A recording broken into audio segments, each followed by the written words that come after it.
Do you think that Mamdani's election will lead more financial organizations to leave New York City for Wall Street South in Florida? Tell me, I've read that term just recently, Wall Street South, Florida. This is your state. What is that? A lot of Wall Street guys have moved to Palm Beach. It's been happening really since COVID. It's accelerated with increases in taxes. It's not just out of New York. It's New Jersey, Connecticut, it's Chicago, it's California. So they're fleeing high-tax blue states for Florida. Bill Maher pushes a simple question with big implications. Are high-taxed blue states losing finance to Wall Street South? In this clip, you'll hear how taxes, cost of living, and post-COVID migration are reshaping where money and workers go. And this is the luckiest guy in the world that Mamdani got elected, because his district is going to explode.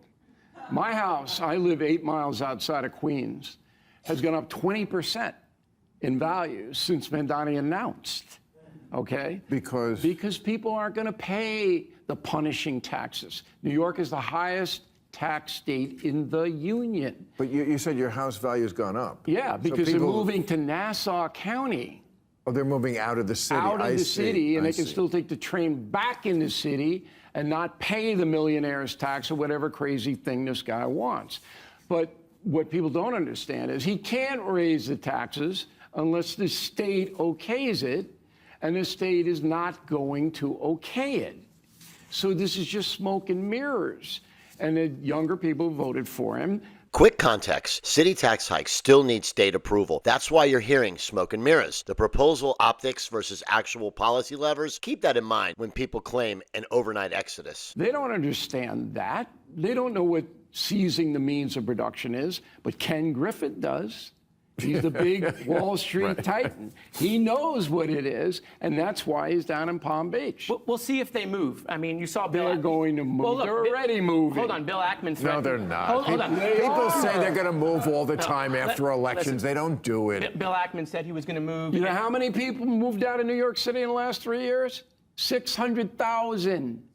They're moving. Yeah, they're moving. They've been moving from COVID. You know how many people moved out of your state, California? Oh, I know. No, Under Newsom? Yeah, no. People do move. A There's no million. doubt about that. People move in America, and you're right. No, but they're not moving because they want a better view. They like to keep more of their money that they earn. Yeah, that's true. Look, Florida is a really good case study. So when DeSantis became governor, there were 250,000 more registered Democrats in Florida when he became governor 8 years ago. Now there's 1.4 million more registered Republicans in Florida. That's all migration from COVID and re-registration from COVID, 100%. Right. So it absolutely is happening.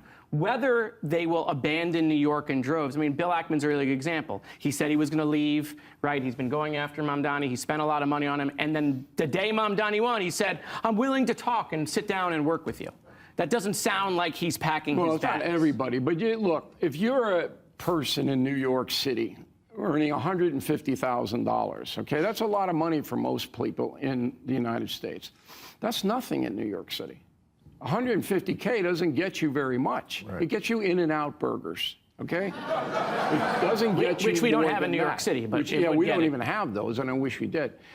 So that the working people at a certain level are going to say, I'm going to the congressman's state, because there's no state tax there. There's no local tax there. I get to keep more of my money. This isn't complicated. Well, I've looked at moving because I'd like to keep more of my money too. And where should Maher move? I'm not moving anywhere. I'm not moving anywhere. No? No. Not going to stay? And the taxes here are ridiculous, but it's still Southern California. Right. Okay. And wherever you move in this world, as soon as you live there for a week, you'll be like, oh shit, I didn't know they had mosquitoes this big here, or whatever it is. And you're going to be unhappy there too. And I miss the fires and the earthquakes. No, I don't miss that. Okay.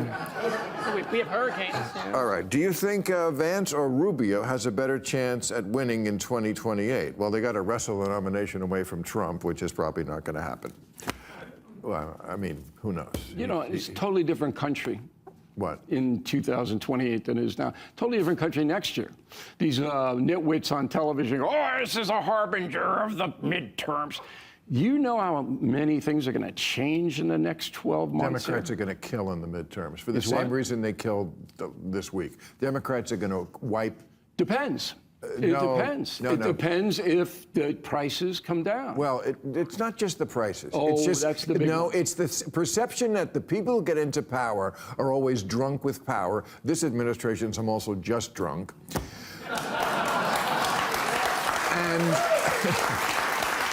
And they don't like it. Like I said at the beginning of the show, somebody who promises I'll get back to normal, they want that person to do that. Yeah. And that's not happening, and I don't see Trump going back. He only knows one direction, and so I think people are going to be unhappy in a year just like that, probably unhappier. If the economy gets better, the fringe of the Democratic Party, which isn't going to change, these are the people who hate Israel, these are the people who are woke, these are the people ramming stuff down your throat. They're going to sabotage the mainstream Democratic Party. Well, that may be Bill and other Republicans' hope.